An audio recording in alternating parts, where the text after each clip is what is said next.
Good morning everyone. मेरा नाम है राहुल और आप हमें देख रहे हैं दी एग्ज़ाम यूट्यूब चैनल पे। आज के टॉपिक में हम लोग डिस्कस करने वाले हैं जनरल कैरेक्टरिस्टिक ऑफ वायरस के बारे में, और इसी से रिलेटेड हमारा टॉपिक रहेगा लिविंग कैरेक्टर्स ऑफ वायरस के बारे में और non living characters of virus के बारे में। आज की क्लास को मैं स्टार्ट करने से पहले आपसे रिक्वेस्ट करूंगा कि आप इस सेशन को शेयर कर दीजिएगा अपने व्हाट्सएप ग्रुप और फेसबुक ग्रुप में, और अगर आपने हमारे चैनल को सब्सक्राइब नहीं किया तो सब्सक्राइब करके बेल आइकन को प्रेस कर लीजिएगा, और इस वीडियो को आपको लाइक करना है। तो चलिए आज की वीडियो हम लोग स्टार्ट करते हैं।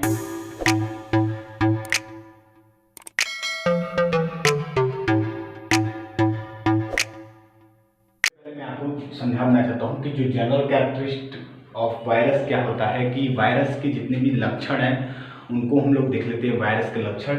इसके बाद लिविंग कैरेक्टर्स को मैं एक बार में बता दूंगा आपको, और नॉन लिविंग कैरेक्टर्स को। तो आज 3 टॉपिक हम लोग कवर करेंगे एक ही क्लास में। देखिए, सबसे पहले वायरस जो है एक माइक्रोस्कोपिक स्ट्रक्चर है, पार्टिकुलर स्ट्रक्चर है, और इसे हम लोग इलेक्ट्रॉन माइक्रोस्कोप की सहायता से देखते हैं, और इसकी साइज होती है 100 to 300 नैनोमीटर की। चूंकि हम जानते हैं कि 1 नैनोमीटर बराबर होता है 10⁻⁹ मीटर के, इसलिए इसका सेफ हो जाएगा 100 to 300 नैनोमीटर।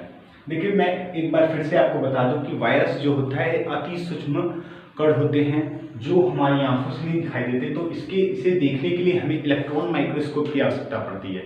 ठीक है, और एक वायरस का आकार जो होता है 100 से 300 नैनोमीटर होता है। ये हिंदी वाले स्टूडेंट के लिए था।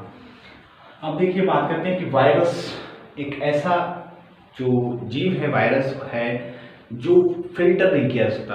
आपने सुना होगा कि बैक्टीरिया को फिल्टर किया जाता है बैक्टीरियल फिल्टर से, यानी जीवाणु छनित्र से, परंतु जीवाणु छनित्र से भी इसे फिल्टर नहीं किया जा सकता, यानी कि नॉट फिल्टर्ड टू, मतलब अगर नॉट फिल्टर्ड, तो फिल्टर अगर बैक्टीरिया के लिए यूज किया जाता है तो उसको बोलते हैं हम लोग बैक्टीरियल फिल्टर। बट यहाँ पे जो है किसी भी फिल्टर से इसे अलग नहीं किया जा सकता, या मतलब ये हम लोग डिवाइड नहीं कर सकते, निकाल नहीं सकते वायरस को। ठीक है, ये बात आपको याद रखनी है। देखिए, नॉन लिविंग पार्टिकल्स की बात मैं बता दूं आपको कि सबसे पहले वायरस होता क्या है, कि वायरस जो है एटमॉस्फेयर में नॉन लिविंग की तरह रिएक्ट करता है। यानी कि अगर बात करें हम लोग एटमॉस्फेयर की, यानी वातावरण की, तो ये नॉन लिविंग रहेगा। लेकिन जो ही ये किसी भी शरीर को पा जाएगा, यानी लिविंग ऑर्गेनिज्म को पा जाएगा, उसके शरीर में प्रवेश कर जाएगा, तो ये लिविंगनेस अपना एक्टिव हो जाएगा, मतलब कि लिविंग स्टेज में आ जाएगा। यानी कि कहने का मतलब मेरा ये है कि एटमॉस्फेयर, वायुमंडल में वायरस जो है मृत अवस्था में पाए जाते हैं, जबकि शरीर के अंदर प्रवेश करते ही ये जीवित अवस्था में या सक्रिय अवस्था में आ जाते हैं।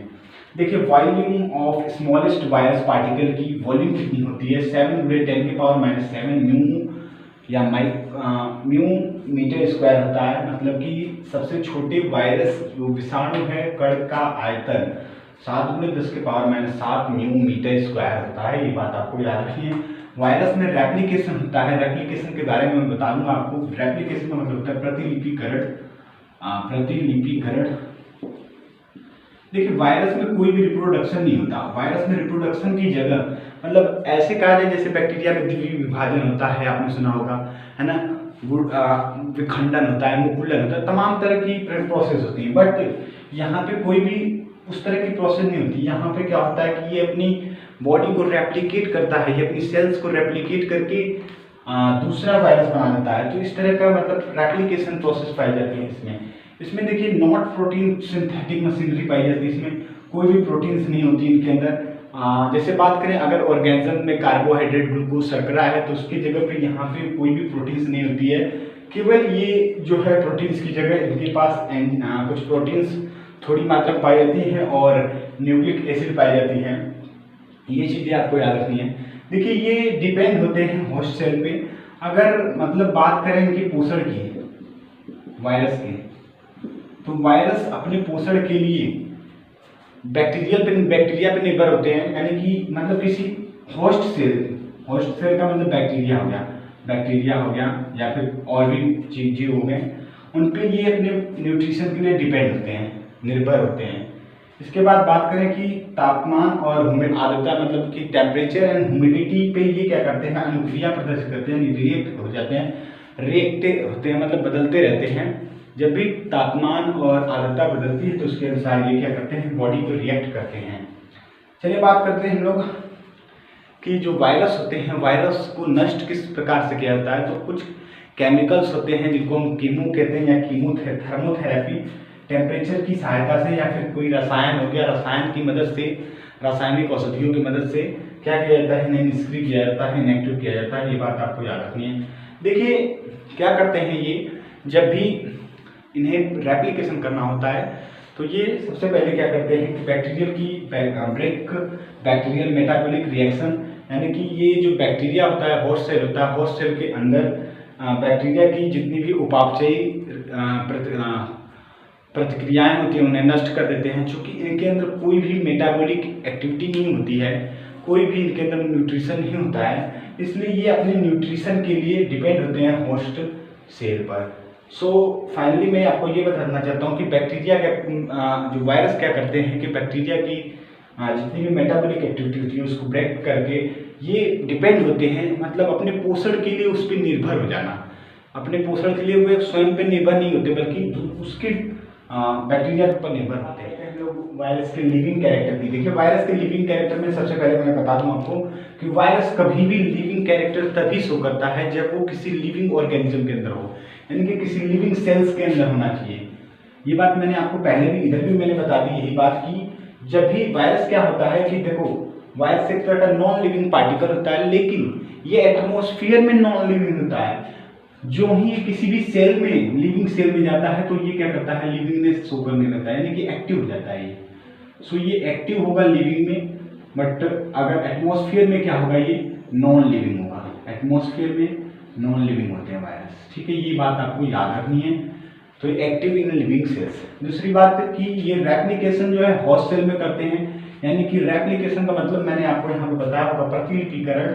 ये प्रतिलिपिकरण के लिए पोषक कोशिका, जो जीवाणु की पोषक कोशिका का इस्तेमाल करके वहीं पे ये क्या करते हैं, न्यूट्रिशन भी वहीं से करते हैं, अपना पोषण भी वहीं से करते हैं, होस्ट सेल से ही करते हैं। देखिए होस्ट सेल में क्या होते हैं कि ये चिपक जाते हैं और वहां से वो उसकी मेटाबॉलिज्म को जो है मेंटेन करके अपना पोषण यानी कि न्यूट्रिशन करने स्टार्ट कर देते हैं। देखिए वायरस में क्या होता है, वायरस में न्यूक्लिक एसिड पाया जाता है, न्यूक्लिक अम्ल पाया जाता है, जिनमें से डीएनए आरएनए दोनों में से केवल एक ही चीज पाया जाता है, या तो डीएनए पाया जाएगा वायरस के अंदर या तो आरएनए पाया जाएगा।